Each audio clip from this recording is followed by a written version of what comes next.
ഈ കോവിഡ് കഴിഞ്ഞിട്ടുള്ള ചുമയ്ക്ക് നമ്മൾ എന്തിനാണ് ഇൻഹേലർ മരുന്ന് എടുക്കുന്നത്? അലർജി കൊണ്ട് കുറച്ച് ചുമയ്ക്കുന്നുണ്ട് എന്നുള്ളതല്ലാതെ ശ്വാസം മുട്ടലൊന്നും എനിക്കില്ലല്ലോ. ഇതെടുത്തു കഴിഞ്ഞെന്നാൽ എൻ്റെ കുഞ്ഞിന് വളർച്ച മുരടിച്ചു പോകത്തില്ലേ? അല്ലെങ്കിൽ ജീവിതാവസാനം വരെ ഇത് കണ്ടിന്യൂ ചെയ്യേണ്ടി വരത്തില്ലേ? ഇതിൽ സ്റ്റിറോയിഡ് അടങ്ങിയിട്ടില്ലേ? ഇതെടുത്തു കഴിഞ്ഞാൽ വണ്ണം വയ്ക്കത്തില്ലേ? ആളുകൾക്ക് ഇൻഹേലർ മരുന്നുകളെക്കുറിച്ചിട്ടുള്ള സംശയങ്ങൾ ഒട്ടനവധിയാണ്.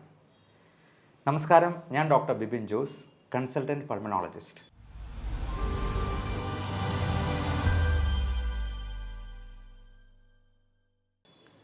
നമുക്ക് ഈ ഇൻഹേലർ മരുന്നുകളെക്കുറിച്ച് ഇന്ന് ശാസ്ത്രീയമായിട്ടൊന്ന് മനസ്സിലാക്കാം. ലോകത്ത് എമ്പാടും ശ്വാസകോശ രോഗങ്ങൾക്ക്, അത് ഏത് ലോകോത്തര രാജ്യം എടുത്തെന്നാൽ പോലും അമേരിക്കയോ യൂറോപ്പോ ജപ്പാനോ തുടങ്ങി ഏത് രാജ്യങ്ങളിലാണെങ്കിലും ശ്വാസകോശ രോഗങ്ങൾക്ക് ഏറ്റവും നല്ലതും എഫക്റ്റീവും ഡോസ് കുറഞ്ഞതുമായി പൾമണോളജിസ്റ്റ് സജസ്റ്റ് ചെയ്യുന്ന ഒരു തരം മരുന്നുകളാണ് ഇൻഹേലർ മരുന്നുകൾ. നമ്മൾ വിചാരിക്കുന്നത് പോലെ ഇൻഹേലർ മരുന്ന് അത് ഏറ്റവും എൻഡ് സ്റ്റേജ് എടുക്കുന്ന വളരെ ഡോസ് കൂടിയ ഒരു മരുന്നല്ല, നേരെ തിരിച്ചാണ്. ഇത് ഏറ്റവും ഡോസ് കുറഞ്ഞതാണ് എന്നുള്ളതാണ് അതിൻ്റെ സത്യം. നമുക്ക് ഇതിൻ്റെ ഈ ഇൻഹേലറിൻ്റെ കവർ എടുത്ത് നോക്കിയെന്നാൽ കാണാവുന്നതാണ്. അതിൽ മാക്സിമം 400 mcg മൈക്രോഗ്രാം മരുന്നാണ് അടങ്ങിയിട്ടുണ്ടാവുക. എന്ന് പറയുന്നത് 1 മില്ലിഗ്രാമിൻ്റെ പകുതി പോലും ഇല്ല എന്നുള്ളത് മനസ്സിലാക്കുക. നമ്മൾ കഴിക്കുന്ന പാരസെറ്റമോൾ ഗുളിക പോലും 650 മില്ലിഗ്രാമാണ് ആ സ്ഥാനത്ത് എന്നുള്ളത് പ്രത്യേകം ഓർമ്മിക്കുക.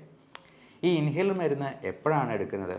എപ്പോഴും ഏത് അസുഖത്തിനും ഇൻഹേലർ എടുക്കേണ്ടി വരത്തില്ല, അങ്ങനെ ഡോക്ടർ നിർദ്ദേശിക്കുകയില്ല.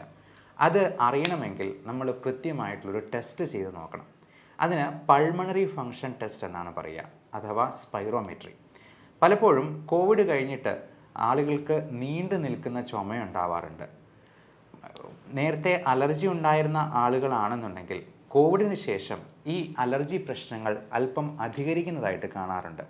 പ്രത്യേകിച്ചും സ്ത്രീകൾക്കൊക്കെ മൂത്രം അറിയാതെ പോകുന്നത് പോലുള്ള ചുമയാണ്. അല്ലെങ്കിൽ തുമ്മലുള്ളവർക്കാണെങ്കിൽ തല പറഞ്ഞു പോകുന്നത് പോലത്തെ തുമ്മലാണെന്ന് പലരും പറയാറുണ്ട്.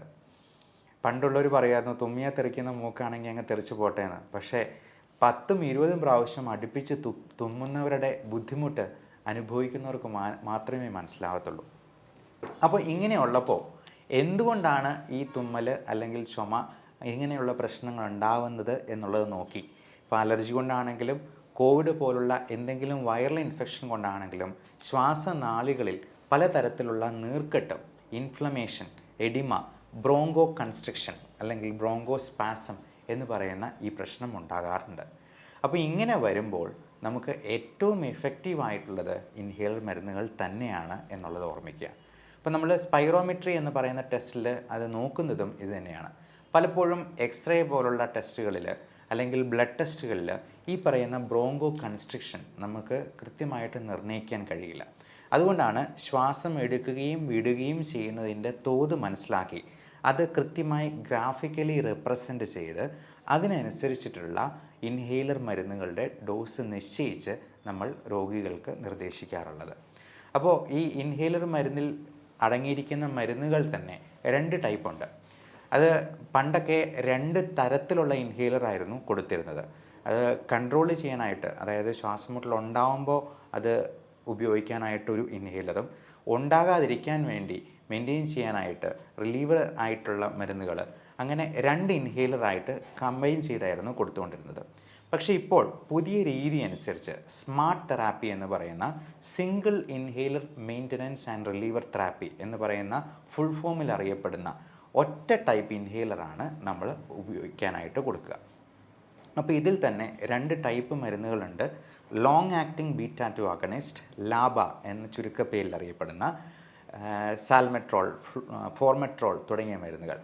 അതുപോലെ ഇൻഹെയിൽഡ് കോർട്ടിക്കോസ്റ്റോയിഡ്, ഫ്ലൂട്ടിക്കസോൺ, ബ്യൂട്ടിസനൈഡ് തുടങ്ങിയ മരുന്നുകൾ. അപ്പോൾ ഇത് 2ഉം കമ്പൈൻ ചെയ്തുള്ള ഒറ്റ ഇൻഹേലറാണ് ഉപയോഗിക്കുക. അവിടെ തന്നെ സ്റ്റിറോയിഡ് എന്ന വാക്ക് നമ്മൾ കേട്ട് കഴിഞ്ഞു. ഈ സ്റ്റിറോയിഡ് എന്ന് പറയുമ്പോൾ ആളുകൾ എല്ലാവരും വിചാരിക്കുന്നത് ഈ അത്ലറ്റ്സും സ്പോർട്സ് താരങ്ങളും ഒക്കെ ദുരുപയോഗം ചെയ്യുന്ന, ബോഡി ബിൽഡേഴ്സൊക്കെ ഇഞ്ചെക്റ്റ് ചെയ്യുന്ന അനബോളിക് സ്റ്റിറോയിഡിനെ കുറിച്ചാണ്.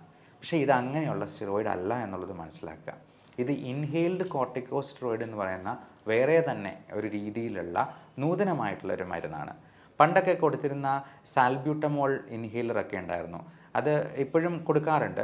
അതിനൊക്കെ ഒരു അരമണിക്കൂർ നേരത്തേക്ക് ശ്വാസമുട്ടൽ തൽക്കാലം ഒന്ന് കുറഞ്ഞു നിൽക്കും എന്നുള്ളത് മാത്രമേ അതുകൊണ്ട് കാര്യം ഉണ്ടാകത്തുള്ളൂ. പക്ഷേ ഇപ്പോൾ കൊടുക്കുന്ന പല മരുന്നുകളിലും നൂതനമായിട്ടുള്ള മാറ്റങ്ങളോടെ അത് വന്നിട്ട് ഏതാനും വർഷങ്ങളെ ആവുന്നുള്ളൂ താനും. അപ്പോൾ ഈ മരുന്നുകൾക്കൊക്കെ 12 മണിക്കൂർ നേരത്തേക്ക് ആക്ഷനുണ്ട്. അത് നമുക്ക് ഈ ശ്വാസം മുട്ടൽ ഉണ്ടാകാതിരിക്കാനും കൂടിയാണ്, പ്രിവെൻറ്റ് ചെയ്യാനും കൂടിയാണ് എടുക്കേണ്ടത് എന്നുള്ളത് മനസ്സിലാക്കുക. അപ്പോൾ നമ്മൾ രാവിലെയും വൈകുന്നേരവും പല്ല് തേക്കുന്നത് നമ്മൾ അസുഖങ്ങൾ ഉണ്ടാകാതിരിക്കാനും കൂടിയാണല്ലോ. വായ്ക്കുള്ളിൽ കേടോ ബാക്കി അസുഖങ്ങളോ ഒന്നും വരാതിരിക്കാനാണ് നമ്മൾ പല്ല് തേക്കുക. അതുപോലെ നമ്മൾ ആയുഷ്കാലം മരുന്നുകൾ കഴിക്കുന്നതിനെ പറ്റി ഒത്തിരി പേടിക്കാറുണ്ട്. പക്ഷേ ഇത് ആയുഷ്കാലം കഴിക്കേണ്ടി വരില്ല എന്നുള്ളതാണ് അതിൻ്റെ സത്യം.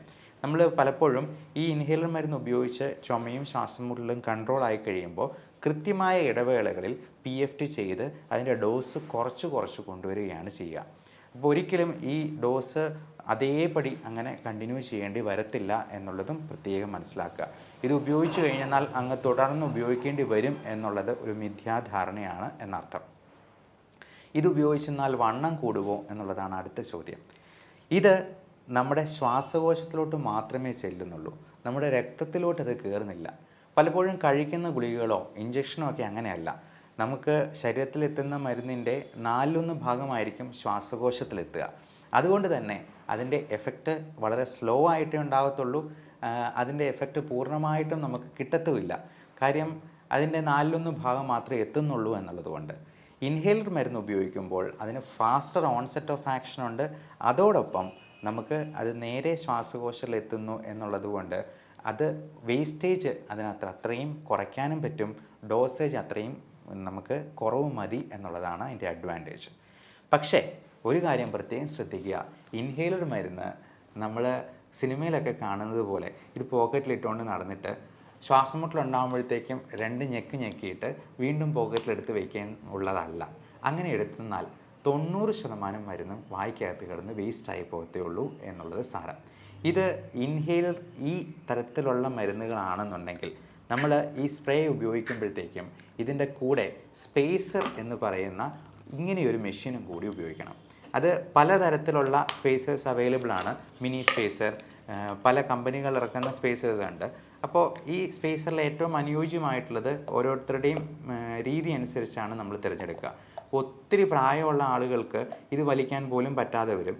അതുപോലെ തീരെ ചെറിയ 2 വയസ്സിൽ താഴെയുള്ള കൊച്ചു കുട്ടികൾക്ക് പോലും ഇൻഹേലർ കൊടുക്കേണ്ടി വരാറുണ്ട്. അവർക്ക് നമ്മൾ ബേബി മാസ്ക് വെച്ചാണ് കൊടുക്കുക. അപ്പോൾ ബേബി മാസ്ക് ഇതിൻ്റെ അറ്റത്ത് വെച്ചതിന് ശേഷം നമ്മൾ ഇതിനുള്ളിൽ വെച്ചാണ് നമ്മൾ സ്പ്രേ ചെയ്യുക. ഇത് നല്ലപോലെ കുലുക്കിയതിന് ശേഷം ഇത് ഇതിൻ്റെ ഉള്ളിലേക്ക് വെച്ച് ഒറ്റ സ്പ്രേ അടിക്കുക. എന്നിട്ട് ഈ മൗത്ത് പീസ് നമ്മൾ വായിൽ വെച്ചിട്ട് വലിക്കുകയാണ് ചെയ്യുക.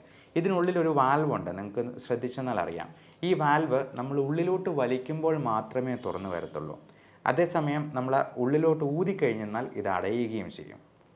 അപ്പോൾ ഈ സ്പേസർ 1 മിനിറ്റ് നേരത്തേക്ക് ഈ ചേമ്പറിനുള്ളിൽ മരുന്ന് ഗ്യാസായിട്ട് സ്റ്റോർ ചെയ്യുന്നത് കൊണ്ട് ആ 1 മിനിറ്റ് സാവകാശത്തിൽ നമുക്ക് പതിയെ അത് വലിച്ചെടുത്താൽ മതിയാവും. ഇങ്ങനെ എടുത്തെന്നാൽ മാത്രമേ ശ്വാസകോശത്തിലോട്ട് അത് പൂർണ്ണമായിട്ടും എത്തുകയുള്ളൂ. അതേപോലെ ഇതിന് 3 സ്റ്റെപ്സ് ഉണ്ട്. 3 പ്രധാനപ്പെട്ട കാര്യങ്ങൾ ഇതിന് ശ്രദ്ധിക്കുകയും വേണം. ഒന്ന്, ശ്വാസം മുഴുവൻ വെളിയിലോട്ട് ഊതി കളഞ്ഞിട്ട് വേണം നമ്മളിത് വലിക്കാനായിട്ട്. ഫസ്റ്റ് വലി തന്നെ നല്ല ശക്തിയിലും നീട്ടിയും വലിക്കണം എന്നുള്ള കാര്യം പ്രത്യേകം ഓർക്കുക. അങ്ങനെ ഫുള്ള് വലിച്ച് പിടിച്ചതിന് ശേഷം ഒരു 10 സെക്കൻഡെങ്കിലും നമ്മൾ മനസ്സിലോ കയ്യിലോ എണ്ണുക. അത്രയും സമയമെങ്കിലും പിടിച്ച് നിർത്തിയെന്നാൽ മാത്രമേ ശ്വാസകോശത്തിൽ അതിനുള്ള എഫക്റ്റ് കിട്ടത്തുള്ളൂ. അതിനുശേഷം മാത്രം പുറത്തേക്ക് വിടാനായിട്ട് നോക്കുക. അപ്പോൾ 10-20 സെക്കൻഡോ പിടിച്ച് നിർത്തുവാണെങ്കിൽ അത്രയും നല്ലത്. ഇനി പലർക്കും ഈ സ്പേസർ എന്ന് പറയുന്ന വലിയ സാധനമൊക്കെ കൊണ്ടുപോകാനൊക്കെ ഭയങ്കര മടിയും നാണവും ഒക്കെയാണ്, പ്രത്യേകിച്ചും ടീനേജ് പ്രായത്തിലുള്ള കുട്ടികൾക്കൊക്കെ. പക്ഷേ പോസ്റ്റ് കോവിഡ് ആയിട്ടുള്ള ബ്രോങ്കോയിറ്റിസ്, ഫൈബ്രോസിസ് പോലുള്ള പ്രശ്നങ്ങളിൽ ലോകമെമ്പാടും ഇപ്പോൾ ഇൻഹേലറാണ് ഏറ്റവും സേഫായിട്ടും അഡ്വൈസബിളായിട്ടും ഡോക്ടേഴ്സിന് പ്രോട്ടോക്കോൾ പ്രകാരം പ്രിസ്ക്രൈബ് ചെയ്യാനുള്ളത്. അപ്പോൾ അങ്ങനെ വരുമ്പോൾ ഈ സ്പേസർ ഉപയോഗിക്കാനായിട്ട് യാതൊരു ദുരഭിമാനവും വിചാരിക്കേണ്ട. നമ്മുടെ അസുഖം കുറഞ്ഞു കഴിയുമ്പോഴത്തേക്കും തീർച്ചയായിട്ടും നമുക്കത് നിർത്താനും പറ്റും. ഇനി സ്പേസർ ഉപയോഗിക്കാൻ തീരെ മടിയാണെന്നുണ്ടെങ്കിൽ ഇപ്പോൾ പുതിയ തരത്തിലുള്ള സിങ്ക്രോ ബ്രീത്ത് എന്ന് പറയുന്ന പുതിയ മെഷീൻസ് വരുന്നുണ്ട്. അത് ബ്രെത്ത് ആക്ച്വേറ്റഡ് ഇൻഹേലറാണ്. അതായത് നമ്മൾ വലിച്ചു തുടങ്ങുമ്പോൾ തന്നെ ഇതിനകത്ത് സ്പ്രേ ചെയ്യുകയോ ഒന്നും വേണ്ട, നേരെ തന്നെ ഉള്ളിലോട്ട് മരുന്ന് വരുന്ന രീതിയിലുള്ള സിങ്ക്രോ ബ്രീത്ത് ടൈപ്പുള്ള മെഷീനാണിത്. അപ്പോൾ ഇതിന് ഈ ഹാൻഡ് മൗത്ത് കോർഡിനേഷൻ ആവശ്യമില്ല എന്നർത്ഥം. നമ്മൾ അടിക്കുമ്പോൾ തന്നെ ഉടനെ തന്നെ വലിക്കണം എന്നുള്ള സാങ്കേതികത്വം അതിനകത്ത് കൂടുതൽ കോംപ്ലിക്കേഷൻസ് ഉണ്ടാക്കുന്നില്ല എന്നുള്ളത് കൊണ്ട് ചെറുപ്പക്കാർക്ക് ഇങ്ങനെയുള്ള ഇൻഹേലറും നമുക്ക് കൊടുക്കാവുന്നതാണ്. ഇനി ഇതിനേക്കാൾ പോർട്ടബിൾ ആയിട്ടുള്ള ഗുളികയിട്ട് വലിക്കാവുന്ന ടൈപ്പ് മരുന്നുകളുണ്ട്. അപ്പോൾ ഈ ഗുളിക നമ്മൾ ഇതുപോലുള്ള മെഷീൻസിൽ ഇട്ടിട്ടാണ് ഉപയോഗിക്കുക. അപ്പോൾ ഇത് തന്നെ പല ടൈപ്പ് മെഷീൻസ് ഉണ്ട്. റോട്ടാ ഹെയിലർ, റെബലൈസർ അല്ലെങ്കിൽ ലൂപ്പി ഹെയിലർ എന്നൊക്കെ പറഞ്ഞ് പലതരത്തിലുള്ള മെഷീൻസ് ഉണ്ട്. അപ്പോൾ എല്ലാ മെഷീൻസിനും ഏകദേശം ഒരേ എഫിക്കസി ആണ് എന്നുള്ളത് കൊണ്ട് ഇതിൻ്റെ ടെക്നിക്കിനാണ് ഏറ്റവും പ്രാധാന്യം കൊടുക്കേണ്ടത്. കറക്റ്റായിട്ട് രോഗി അത് ശീലിച്ചില്ല എന്നുണ്ടെങ്കിൽ ഈ മരുന്നെല്ലാം വേസ്റ്റ് ആവും. ഇൻഹേലർ മരുന്നുകൾ കൊണ്ട് ഒരു പ്രയോജനമില്ല എന്ന് രോഗിക്കും വീട്ടിലുള്ളവർക്കും ഒക്കെ തോന്നാനിടയുണ്ട്. അതുകൊണ്ട് കൃത്യമായി ഒരു സ്പെഷ്യലിസ്റ്റിൻ്റെ സഹായത്തോടു കൂടി PFT ടെസ്റ്റ് ചെയ്ത് നമ്മുടെ ലങ് ഫങ്ഷൻ അസസ് ചെയ്ത് കപ്പാസിറ്റി എത്രയുണ്ടെന്ന് നോക്കി കൃത്യമായിട്ടുള്ള ഇൻഹേലർ മരുന്നുകൾ ഉപയോഗിക്കാനായിട്ട് എല്ലാവരും ശ്രദ്ധിക്കുക. അപ്പോൾ നിങ്ങളുടെ വീട്ടിൽ തന്നെ അനിയന്ത്രിതമായി ചുമയും ശ്വാസമുട്ടലും വീസിങ്ങും, ശ്വാസം എടുക്കുമ്പോൾ വിസിലടിക്കുന്ന പോലെ ശബ്ദവും, അതുപോലെ അലർജി പ്രശ്നങ്ങളുള്ളവർക്കും ഒക്കെ ഈ വീഡിയോ കൊണ്ട് ഒരുപാട് ഉപകാരം ഉണ്ടാകാൻ സാധ്യതയുണ്ട്. അതുകൊണ്ട് മാക്സിമം ഷെയർ ചെയ്ത് നിങ്ങളുടെ പ്രിയപ്പെട്ടവർക്കായി ഈ ഇൻഫർമേഷൻ പാസ് ഓൺ ചെയ്യുക. Everyone take care of your health. Stay healthy. Thank you.